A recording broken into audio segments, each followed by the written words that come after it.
नमस्कार साथियों, कैसे हैं आप सभी लोग। हमारे आज हम लोग एक नई क्लास की तरफ बढ़ते हैं। ठीक, जैसा कि आप सभी को पता है कि पीछे हम लोगों ने लघुत्तम समापर्त के बारे में पढ़े थे। जो साथी नहीं जान रहे हो जान जाइएगा कि Atul Pandey classes for general science में आपकी विभिन्न प्रतियोगी परीक्षाओं के लिए चैप्टर वाइज समान विज्ञान समान गणित की क्लास चलाई जा रही है। दोस्तों, आप सभी हमसे जुड़िए। हम आपको आपके मैथमेटिक्स, जनरल मैथ और जनरल साइंस की क्लास खूब अच्छे से तैयार करा रहे हैं। नोट्स के द्वारा आप हमारे साथ नोट्स बनाते रहिए। बाकी जो भी समस्याएं हमारे कमेंट बॉक्स में लिखिए, हम आपके उन सभी समस्याओं को दूर करने का प्रयास करते हैं। दोस्तों, तो हमारे channel Atul Pandey classes for general science को सब्सक्राइब करिए और भी अपने दोस्तों को हमारे साथ जुड़िए। चलिए हम लोग एक नए क्लास की तरफ आज बढ़ते हैं। महत्तम समापवर्तक। पीछे हम लोग लघुत्तम समापवर्तक निकालने की विधियां और परीक्षा से संबंधित कुछ प्रश्नों की श्रृंखला भी जो विभिन्न प्रतियोगी परीक्षाओं में आए हुए प्रश्न थे उनकी एक श्रृंखला भी हमने कुछ कराया था प्रश्नों का। आगे बढ़ते हैं, फिर ऐसे ही नए प्रश्नों की श्रृंखला लेकर महत्तम समापवर्तक के लिए भी आते हैं। देखिए, इसमें बताया गया था महत्तम समापवर्तक। अपवर्तक मीन्स बताया गया फैक्टर, मतलब दी गई संख्याओं में जो सबसे बड़ा फैक्टर होगा, दी गई संख्याओं में जो सबसे बड़ा फैक्टर आएगा उसका मीन्स गुणनखंड आएगा, वही उसका क्या कहलाता है, महत्तम। तो तीन विधियां बताई गई थी आपको। अभाज्य गुणनखंड, ठीक है, दूसरी विधि भाग विधि और तीसरी विधि की चर्चा की गई थी अपवर्तक विधि। तो इसी तीन विधियों के द्वारा हमने आपको लघुत्तम समापवर्तक बताने का प्रयास किया था और उन्हीं विधियों के द्वारा तीनों विधियों से अलग अलग हम आपको महत्तम समापवर्तक बताते हैं। जुड़िए साथियों हमारे साथ। देखिए, संख्या दी गई है, मान लीजिए 16, 24, 48 छोटी संख्याएं लेते हैं। ठीक है, कम समय में जिससे आपको समझ में आए। बड़ी संख्या लेंगे तो अभी भाग गुणा ये सब करने में समस्या होगी, थोड़ी सी समय ज्यादा लगेगा आपका। तो 16, 24, 48 ये तीन संख्याएं हैं। यदि इनके पहले विधि की चर्चा करें महत्तम समापवर्तक निकालने की अभाज्य गुणनखंड विधि से, किस विधि से, अभाज्य गुणनखंड विधि से, अभाज्य गुणनखंड विधि की चर्चा पहले करते हैं हम लोग अभाज्य गुणनखंड विधि से। देखिए, तीनों संख्याओं का अलग अलग गुणनखंड निकालिए, 16 का, 24 का और 48 का। फिर उन सब में जो सबसे बड़ा गुणनखंड होगा वही उसका क्या होगा, महत्तम समापवर्तक होगा। 2 का 8, 16 का क्या हो गया, 8 हो जाएगा। फिर 2 से पुनः करेंगे, फिर जब 2 से करेंगे तो 4 बढ़ जाएगा, 2 चौका 8। फिर 2 से करेंगे 2 दूना 4, फिर 2 से करेंगे 2 एकम 2 होगा। ठीक है, फिर 24 पे आ जाते हैं तो 12 दूना 24, 6, 2 3 6, फिर 3 एकम 3 हो गया। ठीक, फिर इसमें 2 में आते हैं तो 24, 12, फिर 2 से करते हैं 6, फिर 2 से करते हैं 3, फिर 3 से करते हैं। ठीक है, तो इन सभी संख्याओं का गुणनखंड क्या मिल गया, 16 का गुणनखंड मिला 2 गुणे 2 गुणे 2 गुणे 2। ठीक है, और 24 का गुणनखंड मिला, क्या मिला, 2 गुणे 2 गुणे 2 गुणे क्या हो गया, 3। और 48 का जो गुणनखंड मिल गया, 48 का मिल गया 2 गुणे 2 गुणे 2 गुणे 2 गुणे क्या हो गया, 3। आगे बात में, तो ये इनके क्या आ गए, इन संख्याओं के गुणनखंड आ गए। इन संख्याओं के क्या आ गए, गुणनखंड आ गए। ठीक, तो महत्तम समापवर्तक की बात है, मीन्स मासापा महत्तम समापवर्तक की बात है। तो अभी कहा गया कि इन सब में जो कॉमन फैक्टर आएगा वही कॉमन फैक्टर इसका क्या हो जाएगा, महत्तम समापवर्तक। तो देखिएगा, इसमें जो कॉमन फैक्टर हो रहा है 3, 2 इसमें आ रहा है, 3 इसमें आ रहा है, 3 इसमें आ रहा है। तो यही 3 जो सभी के गुणनखंड में, सभी संख्याओं के गुणनखंड में जो मिलेगा फैक्टर, वो सब मिला के क्या हो जाएंगे, इनका महत्तम समापवर्त। मतलब यहां से 1 2 मिला, यहां से 1 2 कॉमन मिला और इनसे 1 2 कॉमन मिला, तो 2 गुणे 2 गुणे 2 मीन्स 2 दूना 4 दूना 8, 8 इनका क्या हो गया, महत्तम समापवर्त हो गया। लघुत्तम समापवर्त में इसका उल्टा काम होता था। लघुत्तम समापवर्त में जो कॉमन मिलता था उसको भी लिखा जाता था लघुत्तम समापवर्त में, बाकी जो गुणनखंड उसके बचे रहते थे उसके बाद उन सबको भी ले लिया जाता था लघुत्तम समापवर्त में। लघुत्तम समापवर्त में जो कॉमन मिला उसको लिया गया और बाकी जो बच गया कॉमन होने के बाद, उभयनिष्ठ होने के बाद, उनको भी नोट कर लिया गया। ठीक है, लेकिन महत्तम समापवर्त में जो कॉमन फैक्टर होगा वही केवल लिया जाएगा। तो इस तरीके से अभाज्य गुणनखंड विधि द्वारा, अभाज्य गुणनखंड विधि द्वारा महत्तम समापवर्त निकालते हैं। जो दी गई संख्याएं हैं उन संख्याओं का गुणनखंड निकाल लिए, लिख लिए, जो उसमें उभयनिष्ठ कॉमन मिला उनको हमने लिख के मल्टीप्लाई कर लिया, उनका महत्तम समापवर्त 8 मिल गया। देखिए 8 ही वह सबसे बड़ी संख्या है जो इन तीनों संख्याओं को विभाजित कर सकता है। 8 दूना 16, 8 त्रिक 24, ठीक है, 8 छक 48, और कोई ऐसी संख्या नहीं है जो इन तीनों संख्याओं को विभाजित कर सकती है। ठीक, तो आ गई वो बात समझ में, तो लाइक शेयर कमेंट करिएगा दोस्तों। अगले मेथड की तरफ, अगली विधि की तरफ, महत्तम समापवर्तक की तरफ बढ़ते हैं। दूसरे विधि की चर्चा की जाती है भाग विधि। ठीक है, दूसरा विधि क्या लेते हैं, भाग विधि में महत्तम समापवर्त। दी गई संख्याओं जो सबसे पहली छोटी संख्या हो, दी गई संख्याओं में जो सबसे पहली छोटी संख्या हो, उस छोटी संख्या से उससे बड़े वाली संख्या में भाग करिए। जैसे सबसे छोटी संख्या 16 है तो 16 से 24 में भाग करते हैं। कितनी बार भाग जाएगा भाई, 1 बार भाग जाएगा, 16 आ गया। 24 से 16 को घटा दीजिए, 24 से 16 घटे कितना बचेगा, 8। अब देखिए जैसे हम लोग भाग या डिवीजन करते थे उस तरह से इसमें नियम नहीं लगेगा कि 16 से 8 को भाग करेंगे, नहीं, जो शेष बचा अब इससे इसको भाग करेंगे, इसके भाजक को। ठीक है, मतलब जो शेष मिला शेषफल से भाजक को भाग करेंगे। ठीक, शेषफल से जो भाजक था उसको भाज्य बना लेंगे, भाज्य बना लेंगे। तो देखिए यहाँ 8 दूनी क्या हो गया, 16, 8 दूनी क्या हो गया, 16, कट गया। मतलब कि यहाँ 8 इन दोनों संख्याओं का महत्तम समापवर्त आ गया 16 और 26। अब जब ये 8 से कटा है दोस्तों, तो इसी 8 से अगली तीसरी संख्या को भी काटिए। ठीक है, मतलब इसी 8 से ही हम क्या करते हैं, 48 को भी काटते हैं, देखते हैं इससे कटेगा कि नहीं। तो देखिए 8 छक क्या हो गया, 48, 8 छक क्या हो गया, 48 हो गया, 8 छक क्या हो गया, 48। मतलब 8 से ही तीसरी संख्या भी क्या हो गई, विभाजित हो गई। अब 8 से ये भी विभाजित हो गई। तो जिस संख्या से अंततः वो संख्याएं विभाजित हो जाए वही उसका क्या है, महत्तम समापवर्त। तो इसका महत्तम समापवर्त क्या आ गया, 8 आ गया। देखिए अभाज्य गुणनखंड विधि से भी 8 आया और आगे भाग विधि से भी इनका महत्तम समापवर्त कितना आ गया, 8 आ गया। दोस्तों हम आप सभी के सहयोग के आभारी हैं। आप ज्यादा से ज्यादा हमारे channel Atul Pandey classes for general science को सब्सक्राइब कराइए। अपने दोस्तों से भी, अपने दोस्तों को भी हमारे साथ जोड़ने का प्रयास करिए। हम ऐसे ही आपको एक नई नई चीजें, नई नई क्लास आपके एग्जामिनेशन के लिए बताते रहेंगे। जुड़िए हमसे, ऑफलाइन ऑनलाइन जिस भी तरीके से जुड़ सकते हैं। कोई समस्या हो तो हमारे मोबाइल नंबर 9918034926 से भी आप संपर्क कर सकते हैं, अपनी समस्याओं को दूर कर सकते हैं। हम आपके लिए सदैव तैयार रहेंगे, आपको एक नई मंजिल, एक नई सफलता की ऊंचाइयों तक, एकदम जितनी ऊंचाइयों तक आप जाना चाहते हैं उन ऊंचाइयों तक ले जाने का प्रयास करेंगे। अपने अनुभव, अपनी योग्यता के आधार पर साथियों, तो हमसे जुड़िएगा। देखिए अगली विधि की चर्चा की गई थी बाबू, अगली विधि की चर्चा थी अपवर्तक विधि।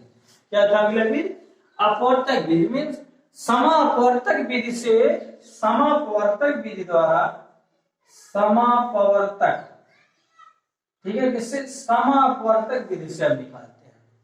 तो समापवर्तक विधि में क्या बताया गया था? इनका गुणनखंड निकालते हैं। गुणनखंड भाई क्या होता है? मतलब कि ये संख्या किन किन संख्याओं से कट सकती है, उसमें जो सबसे बड़ा गुणनखंड होगा वही इसका क्या हो जाएगा? महत्तम समापवर्तक। तो देखिए पहले 16 का गुणनखंड करते हैं। ये सब गुणनखंड अपवर्त अपवर्तक हमने आपको पढ़ा रखा है दोस्तों। यदि बात समझ में ना आए तो हमारे वीडियो में जाके जहां पे आप लघुत्तम समापवर्त के अपवर्त अपवर्तक समापवर्तक समापवर्त ठीक बताए गए हैं, उस वीडियो को देख लीजिए। आपको ये सारी बातें समझ में आ जाएंगी। अगर फिर भी ना समझ में आए तो आप हमसे दूसरी वीडियो या दूसरी क्लास ज्वाइन करा लीजिए। हम दूसरे बिना आपको इन चीजों को बता सकते हैं डिस्क्रिप्टिव में। चलिए, तो 16 का क्या होगा आपको देखिए। पहले बताया गया था कि सबसे छोटा अपवर्तक, किसी भी संख्या की सबसे छोटी अपवर्तक 1 होती है। किसी भी संख्या की सबसे छोटी अपवर्तक 1 होती है और सबसे बड़ी अपवर्तक वो संख्या स्वयं होती है। पूछा जाए कि किसी संख्या का सबसे बड़ा अपवर्तक क्या है, तो सबसे बड़ा अपवर्तक वही संख्या होगी। सबसे छोटी अपवर्तक क्या होगी? 1 होगी। 1 सभी संख्याओं को विभाजित करने का हिम्मत रखता है, अपने में जुज्बा रखता है। ठीक है, तो 1 भाई छोटा है, लेकिन कहते हैं देखन में छोटा लगे घाव करे गंभीर। ठीक, तो देखन में छोटा है, 1 सबसे छोटा, लेकिन घाव बहुत गंभीर करता है, सबको काटने का प्रयास करता है। चलिए जुटिएगा, तो 1 16 बार में। ठीक है, फिर 2 से देखते हैं कितनी बार में? 8 बार। 2 से 8 बार में। फिर इसके बाद किससे कटेगा? 4 से 4 बार। 4 से किससे कटेगा? 4 बार। तो ये इसके 16 के गुणनखंड हो गए। अब 4 के बाद सीधे 8 से ही कटेगा। फिर 16 के बाद बात करते हैं 24 का। देखिए 24 अभी बताया कि सबसे छोटा अपवर्तक 1 होगा प्रत्येक संख्या का, तो 1 गुणे 24। फिर क्या होगा? इसके बाद देखिए 2 से कटेगा, तो 12 दूना 24। देखिए विभाजन का नियम हमने पढ़ा रखा है। जिनको विभाज्यता का नियम ना पता हो, हमारे चैनल के माध्यम से विभाज्यता का नियम जान सकते हैं।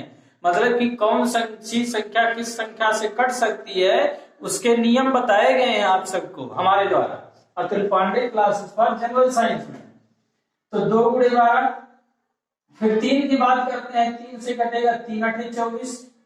फिर 4 की बात करते हैं, 4 6 24। ठीक, फिर 4 के बाद 5 नहीं, फिर 6 ही आएगा, फिर से ये रिवर्स होता जाएगा। रिवर्स में इस तरीके से फैक्टर निकालने का आसान तरीका है। ठीक है, आसान विधि है। फिर अगली संख्या क्या है? 48। तो यदि 48 की बात करते हैं, 48 का गुणनखंड क्या होगा, तो सोचिए देखिएगा। अगला 48 का देखिए, सबसे पहली संख्या 1, तो 1 गुणे 48। फिर 2 से 2 गुणे 24। फिर 3 से 16 3 48। फिर 4 से 12 चौक 48। ठीक, फिर 4 5 इसके बाद क्या होगा? 6 से कटेगा, तो 6 8 48। तो 6 के बाद 8 से मतलब ये फिर घूमता चला जाएगा। 8 से 12 से 12 16 16 24 48। तो ये सभी संख्याओं का गुणनखंड क्या है? 16 का क्या क्या गुणनखंड आया? 16 का 1 2 8 16। इसी को इस क्रम में ऐसे मिला के लिख लेते हैं। ठीक है, इन संख्याओं को उल्टा 2 बार एक संख्या आ रही तो उसको 1 के बार लिखेंगे, ना कि 2 बार लिखेंगे। तो 1 2 8 16 हो गया। फिर 24 का देख लें, तो 24 का क्या हो जाएगा साथियों? फिर इसको इसी तरह से लिखिए ऐसे। 1 होगा, 2 होगा, 3 होगा, 4 होगा, 6 होगा, 8 होगा, 12 होगा, 24 होगा। ठीक, फिर 48 का है। 48 का क्या क्या है भाई?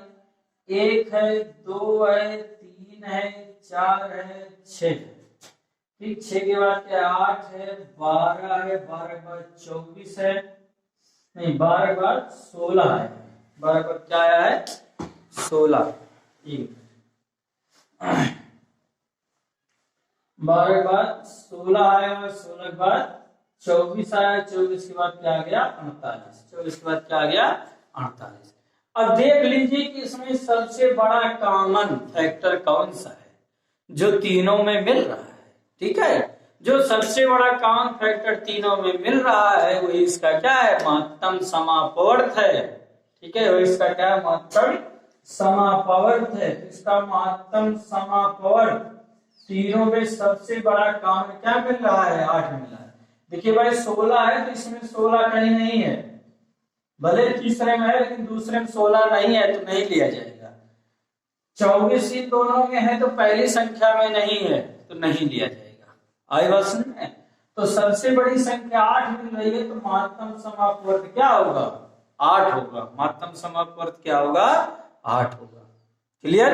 आई बात समझ में? तो हमारे चैनल को लाइक करिएगा, कमेंट करिएगा, सब्सक्राइब करिएगा, अपने दोस्तों को भी जोड़ने का प्रयास करिएगा। तो इन 3 विधि से, अभाज्य गुणनखंड, भाग विधि और समापवर्त विधि से आपको महत्तम समापवर्त निकालने की विधि बताई गई। दोस्तों हमें उम्मीद है कि आप सभी को पसंद आया होगा, समझ में आया होगा बात। तो यदि बात समझ में आ रही होगी तो हमारी भी चर्चा जरा अपने साथियों में करिएगा कि Atul Pandey classes for general science के द्वारा तमाम वनडे एग्जामिनेशन के लिए यूपी सुपर टेट, लेखपाल स्पेशल, यूपीपी पुलिस, ऐसे विभिन्न प्रतियोगी परीक्षाओं के लिए जनरल साइंस और मैथ की क्लास प्रोवाइड करा जा रही है। चलिए आगे हम लोग एक प्रश्न के माध्यम से समझते हैं कि कैसे हमारे एग्जामों में प्रश्न पूछे जाते हैं, विभिन्न प्रतियोगी परीक्षाओं में कैसे हम उन प्रश्नों को सॉल्व करने का प्रयास करेंगे। ठीक है, एक प्रश्न है जो कि पिछली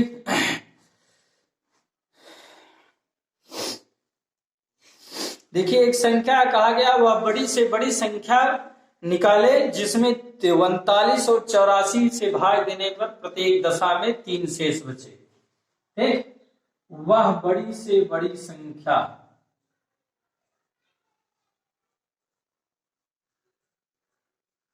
प्रश्न नोट करिएगा, वह बड़ी से बड़ी संख्या निकालिए,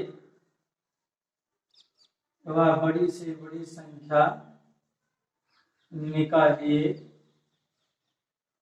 ठीक, जिसमें 39 और 84 से 39 और 84 से भाग देने पर प्रत्येक दशा में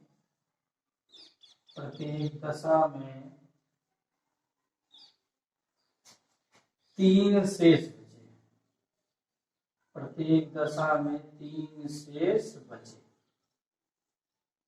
ठीक, वह बड़ी से बड़ी संख्या निकालिए जिसमें 39 और 84 से भाग देने पर प्रत्येक दशा में 3 शेष बचे। तो देखिए एक काम हम लोग लघुत्तम समापवर्त में उल्टा करते थे, पहले दी गई संख्याओं का लघुत्तम समापवर्त निकालते थे और लघुत्तम समापवर्त निकालने के बाद अभिष्ट संख्या में जो शेष की बात होती थी उसको जोड़ देते थे। लेकिन यहाँ ऐसा नहीं होगा, यहाँ उसका कुछ उल्टा काम होगा।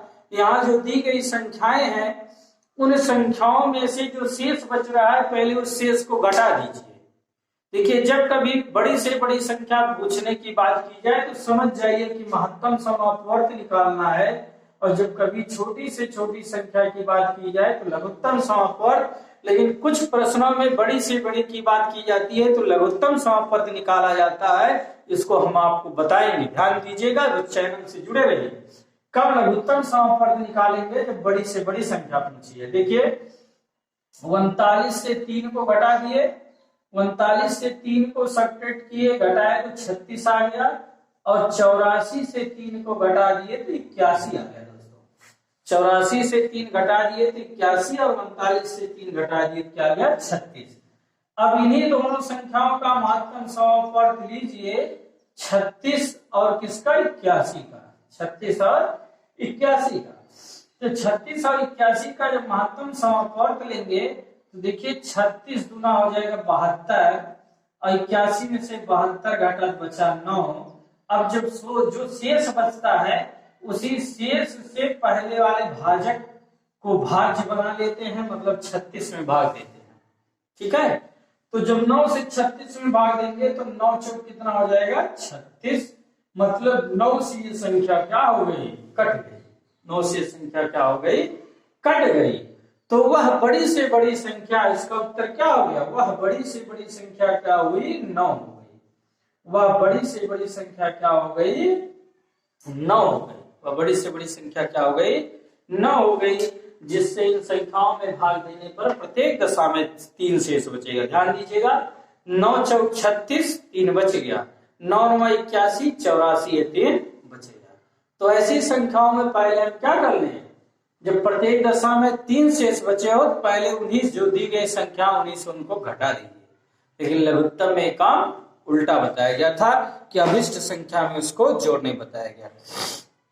चलिए प्रश्न नोट करिएगा और कल के सॉल्व करके फिर कल के क्लास में हम लोग मिलते हैं। इसको कहा गया है 5 अंकों की, 1 मिनट, 4 अंकों की बड़ी से बड़ी संख्या ज्ञात करें, जिसे यदि 7, 10, 15, 21 और 28 से भाग करें तो शेष 5, 8, 13, 19 और 26 बचे।